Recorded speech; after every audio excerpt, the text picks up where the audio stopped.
पश्चिम Asia middle east के सुलगते मैदानों से उठी चिंगारी अब दुनिया भर के देशों के दरवाजों तक पहुंच गई है। भारत में भी इस युद्ध को लेकर आम जनता के बीच बेचैनी और पैनिक का माहौल देखा जा रहा है।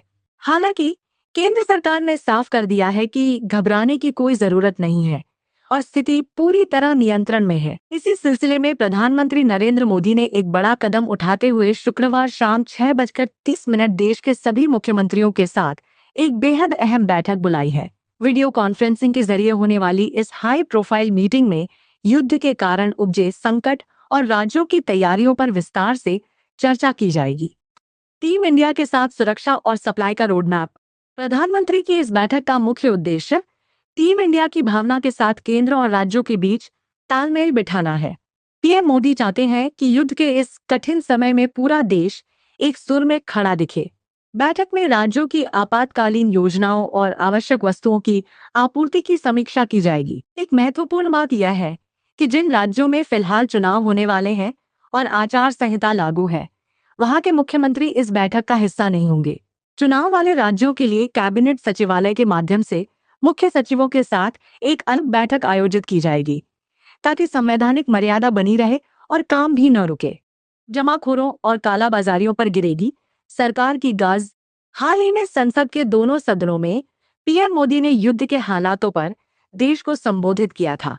उन्होंने स्पष्ट चेतावनी दी कि जो लोग इस वैश्विक संकट का फायदा उठाकर जरूरी सामानों की जमाखोरी या कालाबाजारी करेंगे, उन्हें बख्शा नहीं जाएगा। मुख्यमंत्रियों के साथ होने वाली बैठक में पीएम इस बात पर जोर देंगे कि राज्य सरकारें अपने यहाँ बाजारों की सख्त निगरानी करें।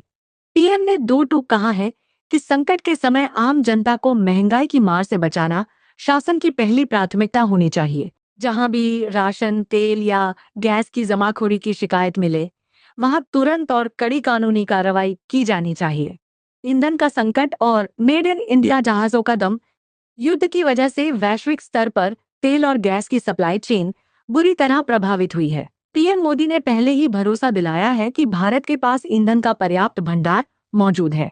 सरकार अब मेड इन इंडिया जहाजों और भंडारण क्षमता को और मजबूत करने के रोड मैप पर काम कर रही है। घरेलू मोर्चे पर एलपीजी के साथ साथ पीएनजी के इस्तेमाल को भी बढ़ावा दिया जा रहा है ताकि गैस की आपूर्ति सुचारू रहे।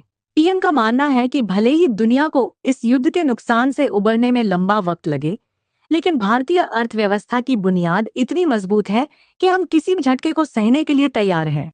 इंटर मिनिस्ट्रियल ग्रुप और भविष्य की रणनीति।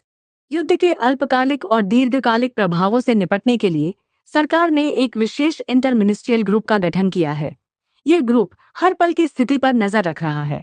शाम को होने वाली बैठक में पीएम मोदी मुख्यमंत्रियों को डायलॉग और डिप्लोमेसी, संवाद और कूटनीति का संदेश